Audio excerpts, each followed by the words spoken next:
What's up, guys? Welcome to the channel. And today I'm going to be starting a review series on one of my favorite horror franchises of all time, A Nightmare on Elm Street. We're going to be kicking things off with the first film, A Nightmare on Elm Street, released in 1984. So let's get into it. What can I say about A Nightmare on Elm Street that hasn't been said already? This film introduced us to Freddy Krueger, who is one of, if not the most iconic slasher movie villain of all time. And I I instantly became like enamored with Freddy when I first saw him. How he looked, the fedora and the red and green sweater and the finger knives, and all that just meshed well together. And I would love to have been in the audience watching this film for the very first time in theaters, but he's just so iconic. Wes Craven gave birth to this character. Point of reference: the original Nightmare on Elm Street was not the first film I saw in the franchise. It was actually Nightmare 4, Dream Master, that I saw. And I ducked out. I was like 5 years old, and I was over at my aunt's house, and she just put it on, and just let it play, and all of us just sat down and watched it. And the opening credits to that film, amazing, awesome. And Freddy Krueger in that movie as well. He was MTV Freddy in that film. He was like rock star, pop culture Freddy Krueger by that point, and that's what I loved about it. That was my first introduction to this franchise, and I instantly fell in love with it. But as far as this first movie goes, it's a classic. Obviously, I love it. I dig it. The introduction of Freddy Krueger within the film, where Tina is outside and she's, woken out of her sleep, and she's walking through the alleyway, and trash can lid rolls. She turns and look at it, and then she sees the shadow of Freddy Krueger, and he's coming out of the alleyway with the long arms and things like that. And Tina's like, "Please, God." And Freddy gives the iconic line of, "This is God." And he starts chasing after her. Man, let me tell you, that really got to me, man. That was like, okay. They made me appreciate Freddy Krueger even more. Now, mind you, I didn't see this film until later, when my mom bought the DVD box set. Not box set, but like it was a DVD with the first 4 films in the franchise from Walmart. And I only had seen 4 at that point, but I wanted to watch the rest of them. And I watched the first one, and the second one, and the third one for the first time, and I dug them. I was like, okay, this is the whole franchise. I had the whole franchise, not knowing that there were more. I eventually watched the other ones later on in life, but it was like, this is fantastic. I have Freddy Krueger, at home. But yeah, I was a little late to the party. I wonder how my opinion would have changed if this film was the one I watched first, instead of 4. But either way, this movie, as is, it's great. It's perfect. As far as what I like about A Nightmare on Elm Street, I think Freddy's look is iconic. His introduction is iconic. This is the birth of one of the most iconic slasher films, slasher movie villains of all time. I can't even talk. That's how excited I am to talk about this franchise. I can't even talk. But yeah, this movie gave birth to Freddy Krueger. You can show someone a picture of Freddy, and they may not even know his name, but they know the look. They know where he's from. Oh yeah, that's the dream guy. That's the guy that kills you or stalks you in your dreams, right? Wes Craven, he was in his bag when he came up with this idea of this villain that attacks you in your sleep, that stalks you, kills you in your sleep, and he kills you in your dreams. You die for real. That premise alone is frightening, and it works. Everything about Freddy Krueger is just great. I love it.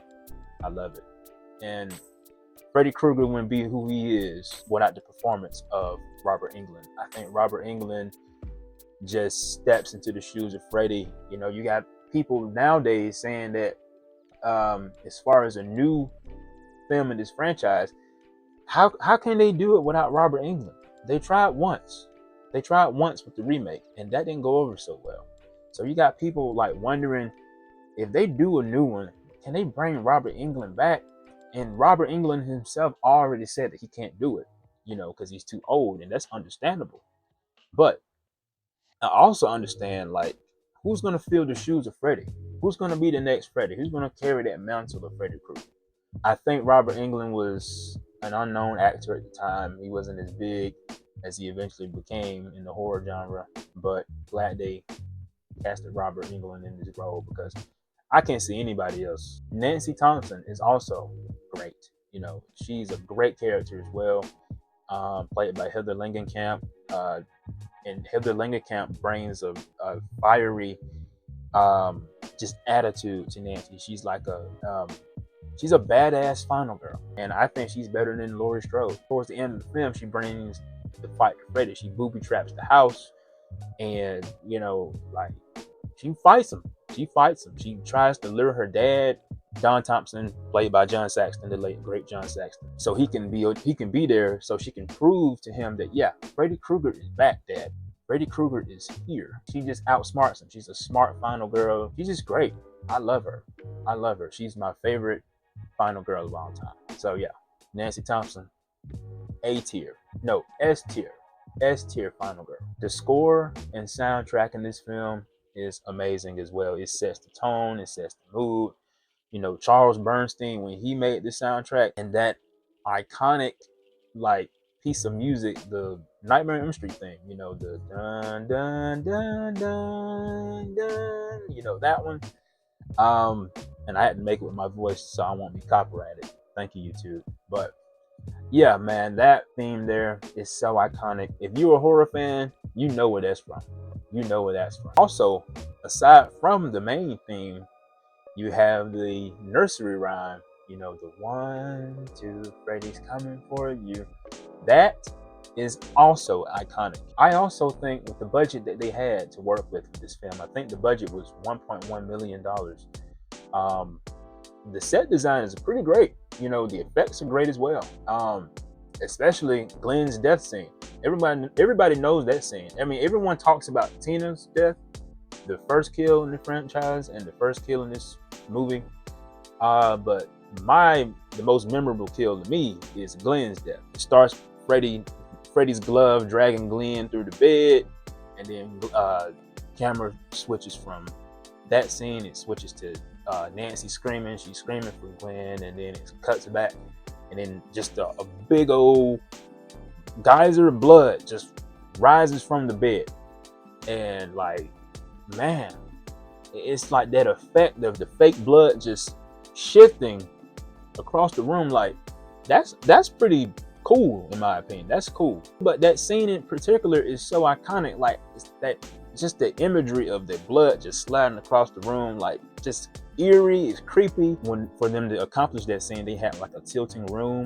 That's what they used for Tina's death, and that's what they used for Glenn's death. It was particularly dangerous because with all the fake blood, it was, I think someone almost got electrocuted or something like that because of how the room was tilting. But yeah, man, it was great. That scene right there, great. Scary, eerie, creepy, but memorable. As far as what I'm on the fence about, and mind you all, I have no negatives about this movie. What I'm about to say, these two, not really critiques from me. These are really nitpicky things. But what I have to say is, this version of Freddy Krueger, this is the first appearance in the franchise for Freddy Krueger. This is, Robert Englund's first time playing this character. So, and also, mind you, what I said in the beginning of this video, I said that, I didn't watch this film first. I watched 4 first. So I'm used to the wisecracking Freddy Krueger rather than the more serious and dark Freddy Krueger. You don't get Freddy like cracking jokes in this movie. He laughed, but it's not like how it is later in the series. He's more like in the shadows. He's not on screen as much. He's not wisecracking. He's not taunting his victims. He's not doing a lot of that. This is like setting the tone of what is to come, of what this character is. And he's dark, he's serious. But yeah, man, I prefer my Freddy to be comedic and scary. Yeah, they don't expect a lot as far as seeing Freddy a whole bunch in this film, because you don't. Hey guys, editing and Bran here. Another nitpick of mine about the original Nightmare is the ending. Everybody knows the blow up doll through the window looks terrible. So yeah, that effect has always looked wonky to me. But yeah, if there was a third critique about this film, that would be it. So yeah.